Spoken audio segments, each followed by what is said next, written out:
देखिए, आप समझिए एम और चुनाव का ध्रुवीकरण की जो क्रोनोलॉजी बनाई गई है देश के अंदर, आज हम उसको समझने की कोशिश करते हैं। देखिए, मोदी सरकार को सबसे बड़ा धक्का लगा था जब शाहीन बाग हुआ था। उससे पहले कभी ऐसा कुछ मोदी सरकार के सामने नहीं आया था। वो भी तब जब CAA ऐसा कानून भी नहीं था कि उस पर ड्रामा हो। वो तो पड़ोसी देशों के अल्पसंख्यकों के लिए कानून था, जिसके लिए यहाँ के एम ने जबरदस्ती की नौटंकी की। खैर, उस समय तो मोदी सरकार ने कानून लाकर उसे होल्ड कर दिया था।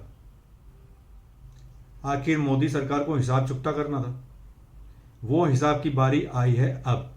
जी हाँ, अब आओ और ड्रामा करो। चुनाव को हिंदू एम में बदलो। आखिर भुलक्कड़ हिंदुओं को ये याद दिलाओ कि कैसे एम सड़कों पर दादागिरी करते हैं।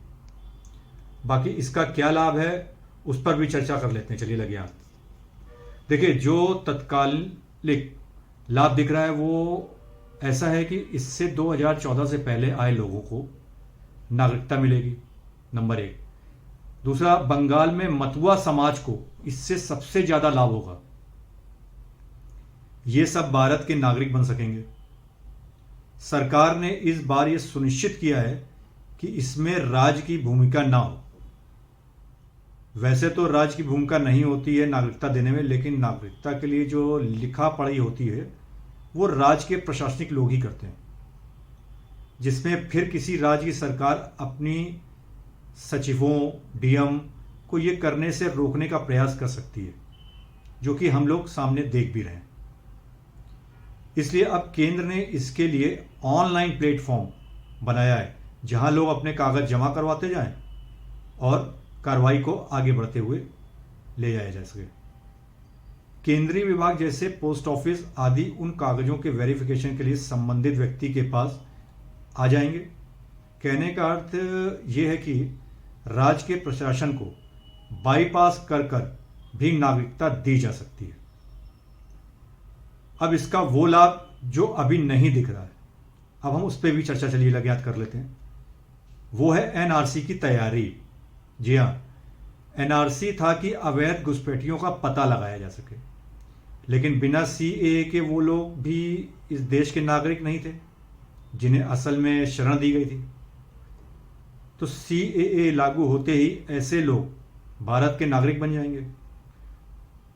जो तब भी नहीं बनेंगे वो सब अवैध में आ जाएंगे। इनके लिए फिर एनआरसी आएगा और इनके कागज चेक होंगे। एनआरसी किस तरह आएगा आपको मैं ये भी बताता हूं। जो मेरी समझ है कि मोदी जी ने कहा था कि तीसरा टर्म बड़े फैसलों के लिए होगा। इन बड़े फैसलों में मुझे जुडिशियल रिफॉर्म दिख रहा है, ताकि कोर्ट की नौटंकी पर लगाम लगे, जो बीच में कई बार कूद पड़ता है। ठीक है, इसी तरह महिला आरक्षण लागू होना दिखाई दे रहा है, जिसमें 33% सीटों पर महिला दावेदारी करानी है। इसी के साथ डिलिमिटेशन दिख रहा है। डिलिमिटेशन के तहत नई लोकसभा की सीटें बनेंगी। जी हाँ, इसमें 800 से ज्यादा लोकसभा सीटें हो जाएंगी। उत्तरी भारत में जनसंख्या ज्यादा है तो इधर सीट बढ़ेंगी। वह जैसे उत्तर प्रदेश की 80 सीटें बढ़कर 140 तक हो सकती हैं।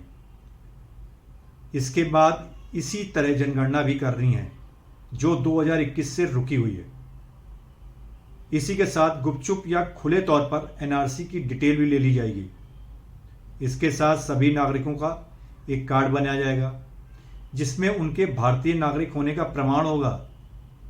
जिस प्रकार आधार आपकी डिजिटल पहचान है, उसी तरह ये कार्ड आपका इस देश के लिए नागरिक होने की पहचान बनेगा। इसके बाद इसी आधार के साथ कनेक्ट कर दिया जाएगा। साथ ही इसे वोटर आईडी से भी जोड़ दिया जाएगा। इस तरह आपका वोटर आईडी, आधार और सिटीजन कार्ड एक हो जाएगा, जिससे फिर आप कहीं भी से भी किसी को भी वोट दे सकेंगे। वोटों की धांधली से लेकर वोट देने को एक राज्य से दूसरे राज्य जाने का झंझट खत्म हो जाएगा। जैसे one nation one ration card है, इसके बाद आएगी देश में वन नेशन वन इलेक्शन की बारी। जी हां, कुछ सरकारें बिना कार्यकाल खत्म किए ही भंग होती होंगी और कुछ को थोड़ा एक्सटेंशन दिया जाएगा ताकि सबका कार्यकाल एक समय पर आकर रुके। हो सकता है लोकसभा का कार्यकाल भी इससे मैच करने को घटा बढ़ा दिया जाए, लेकिन एक बार तो इस तरह का कदम उठाना ही पड़ेगा। इस तरह फिर पूरे देश में लोकसभा विधानसभा चुनाव एक साथ होंगे। जाहिर है कि उत्तरीय भारत में ज्यादा सीट बढ़ेंगी और उत्तरीय भारत बीजेपी का गढ़ है, तो यह दक्षिण में सीट जीतने की मेहनत भी उतनी नहीं करनी पड़ेगी। इसी तरह जो भाजपा कह रही है कि 400 पार, तो ऐसा होने पर कुछ बड़े संवैधानिक संशोधन होने की संभावना भी है। क्या संविधान के बेसिक स्ट्रक्चर में बदलाव होगा, जैसा सेकुलर शब्द हटाना जो आपातकाल में असंवैधानिक तरीके से लगाया गया था। इसी तरह जो कॉलेजियम व्यवस्था को भी जो गलत तरीके से बेसिक स्ट्रक्चर में डालकर इस तरह पक्का किया गया है कि बिना 2/3 के उसे बदला नहीं जा सकता, तो वो भी हटाने की संभावना दिख रही है। साथ ही 25% ऐसे कानून जो आजादी के बाद से अब तक लागू ही नहीं हुए हैं, उनमें से कितने ऐसे कानून सरकार लागू करने जा रही है जिसके लिए 2/3 इसलिए लगता है कि फिर उनके लिए राज्य के भरोसे नहीं रहना पड़ता है कि उनकी सहमति भी हो और वो अपने राज्यों में से लागू करें। जैसे इसका उदाहरण है हमारे सामने जीएसटी, जब सामान्य बहुमत से लागू हुआ तो राज्यों की खुशामद करनी पड़ी थी कि आप भी लागू करो, और जब तक राज्य नहीं माने जीएसटी लागू नहीं हुआ देश में। तो 2/3 बहुमत होता तो बिना राज्य की रजामंदी के डायरेक्ट केंद्र द्वारा ही इसे पूरे देश में लागू कर दिया जाता। इसी तरह मुझे कुछ बड़े फैसले लागू होते दिखाई दे रहे हैं जिनकी बात मोदी जी समय समय पर करते रहते हैं। इसलिए देश को, हम सब देशवासियों को अब की बार 400 पार कराना बनता है। देश बदल रहा है, देश नए रूप में, मजबूत रूप में बाहर आ रहा है, तो हमको अपना सहयोग देश में करने का इससे सुनहरा मौका शायद दोबारा ना मिले। तो अब की बार 400 पार का जो नारा आदरणीय मोदी जी ने दे रखा है देश को, वो खाली ऐसे ही नहीं, वो किसी पार्टी, अपनी पार्टी या अपने को प्रधानमंत्री बनाने के लिए नहीं दिया है।